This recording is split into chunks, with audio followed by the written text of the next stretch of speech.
lets us know that, of course, God pronounced as he gave him that instruction, and he went and did what he told him to do.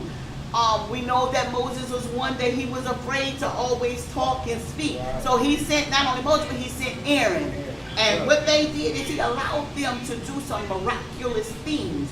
Because we know that in Exodus 7 through 12, you'll see in chapters 7 through 12, you'll see that there were 10 plagues that went throughout Egypt. Right. The first plague was water was turned into blood. The second plague was the plague of frogs. The third one was gnats. Then there were flies, the fourth one. The fifth one was that Egyptian livestock, all the Egyptian livestock died. And then the sixth one was boils broke out and sores on the men and all of the animals. Then number 7, the hail came down. 8 was locusts. The 9th plague was darkness, and the 10th plague was the death of the firstborn in and throughout the land of Egypt. And so God got his message over to Pharaoh.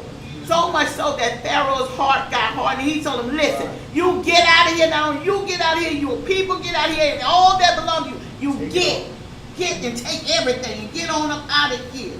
And so, and then you go on to Exodus chapter 15. This is just talking about some victories that God gives, and he allows us to be a part of, to work these great miracles, praise God. And in Exodus chapter 15, verse 22, what happens is that Moses leads the people through the Red Sea. Because you know God part the Red Sea, the people walk upon dry land, praise God, the walls of water, and then of course, you know, the enemy comes and pursues them. But Pharaoh at this point, he really disgusted now. God done all of this stuff that happened, and he chases them, but then the water, of course, we know drowns them.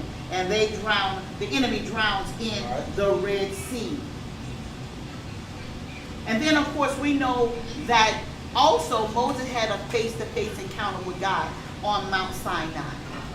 You know, just talking about the victories, the things that God has allowed, praise God, his men and women of God to experience. But then you go to Numbers chapter 20, you just write that down, Numbers chapter 20, verses 8 through 13, and Deuteronomy chapter 3, verse 23 through 28. What happens is that Moses gets upset with the people. In a synopsis, he has, in a fit of anger and pride, he disobeys God. God tells him to speak to the rock, but he strikes the rock, and then of course we know water comes out. But God tells him, get out of my face, because I didn't tell you to do that. And then not only did God tell him that, God said, listen, go get another leader. He told him to go get Caleb, I believe it was. And now Caleb is going to be the one to take the people into the promised land. He said, you'll see it, but you won't go over. And that's where a lot of us find ourselves sometimes, that we get so high-minded that we get out of position with God. We start to believe our own hype. And so this is just a depiction of him being disobedient and not following through to the letter of what God told him to do. And because of it, it caused him to miss out on the promised land and all that he had gone through. All that the embattlement with Pharaoh, you know, having to go through with the people in the wilderness, having to deal with all of their nagging, crying, complaining. And God then uses him to wrought all of these miracles, to do all of these things. And God tells him to do this thing. And instead of doing it as the way God says, he does it because he's upset with the people. And so, of course, he doesn't make it in. And so we have to be careful that we don't allow those moments of victory to cause us to yield to the temptation of pride. Because this that he did was out of a fit of angry pride.